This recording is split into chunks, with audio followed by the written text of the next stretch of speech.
Hola, hoy vamos a meternos de lleno en un tema fascinante, el papel que muchas veces se pasa por alto, pero que fue absolutamente clave, que jugó Nueva Jersey en la Revolución Americana.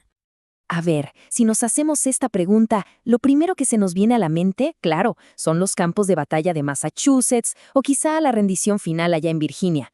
Pero, ¿y si la pieza clave de todo este rompecabezas estuviera en otro lado? Pues sí, la respuesta nos va a llevar a un lugar que, por su pura geografía, terminó siendo el corazón del conflicto. Un estado que cargó con el peso de la guerra de una manera que ningún otro lo hizo. Y es por eso que a Nueva Jersey se la conoce como la encrucijada de la Revolución. Y ojo, que ese apodo no es para nada casual. Fue literalmente el escenario principal de la guerra durante muchísimo tiempo. Y para entender por qué, solo hay que mirar el mapa. Nueva Jersey estaba, literalmente, atrapada en el medio. Por un lado, Nueva York, el gran bastión británico, su centro de mando. Y por el otro, Filadelfia, la capital de los patriotas. O sea, estaba justo en el fuego cruzado. Era imposible que no se convirtiera en un territorio estratégico fundamental. Y claro, esa ubicación tuvo una consecuencia brutal. La intensidad del conflicto fue tremenda. Estamos hablando de más de 600 enfrentamientos en su territorio. ¡600! Es una cifra que cuesta hasta imaginar y nos da una idea de que la guerra, ahí, se vivía todos los días. Bueno, pero para que esto no se quede solo en números, vamos a bajar un poco a tierra.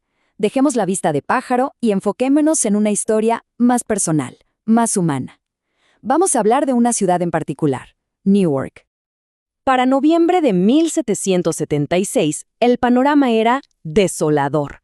El general británico Cornwallis venía arrasando con todo. Washington y su ejército estaban completamente desmoralizados, y no les quedó otra que emprender una retirada desesperada a través de Newark, con los británicos literalmente pisándoles los talones. Pero ojo, Newark no era una ciudad que se iba a rendir así nomás, para nada. Allí hervía un espíritu de rebelión increíble, y una de las figuras clave era el ministro presbiteriano Alexander McWhorter. Como dice el historiador John T. Cunningham, para McWhorter, despreciar a los británicos era algo natural, algo que le salía de adentro.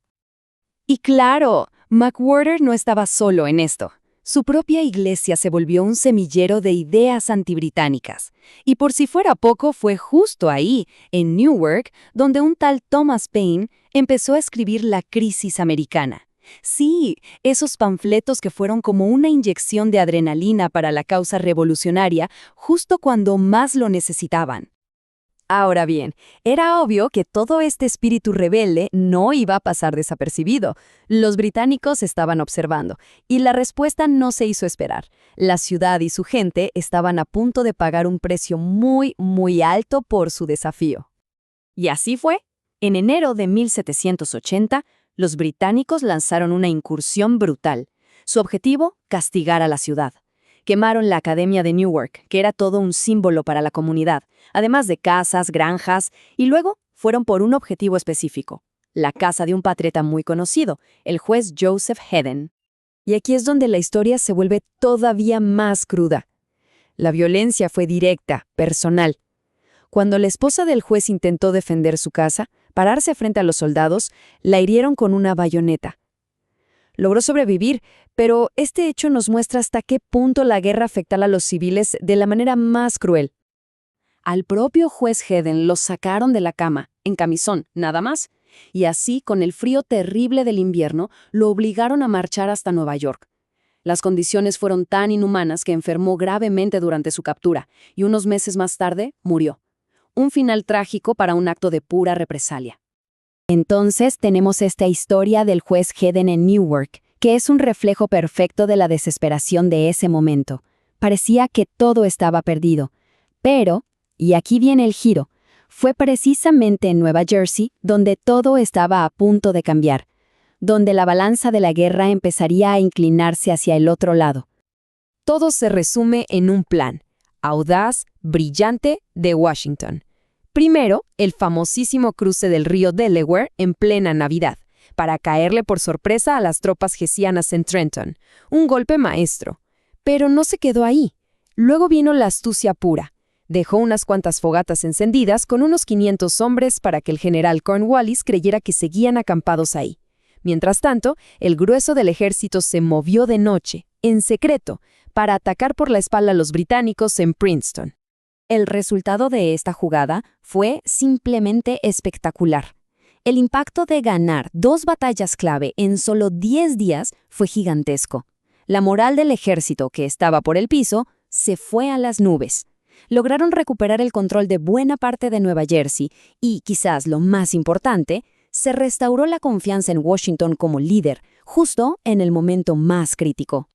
Así que todos estos eventos, desde el sufrimiento terrible en Newark hasta esa victoria increíble en Princeton, terminaron forjando un legado que va mucho más allá de Nueva Jersey y que marcó a toda la nación. Y es increíble cómo la historia a veces cierra el círculo de esta manera. Hoy en día, si uno va a Newark, se encuentra con una estatua de George Washington justo en el mismo lugar donde estaba la academia que los británicos incendiaron. Es como un recordatorio de piedra, ¿no? Un símbolo permanente del sacrificio de esa ciudad y de su importancia en la victoria final. Y todo esto, al final, nos lleva a una última reflexión. ¿Cómo es que estas historias, a veces olvidadas, de un estado pequeño, pueden cambiar la forma en que entendemos el nacimiento de un país?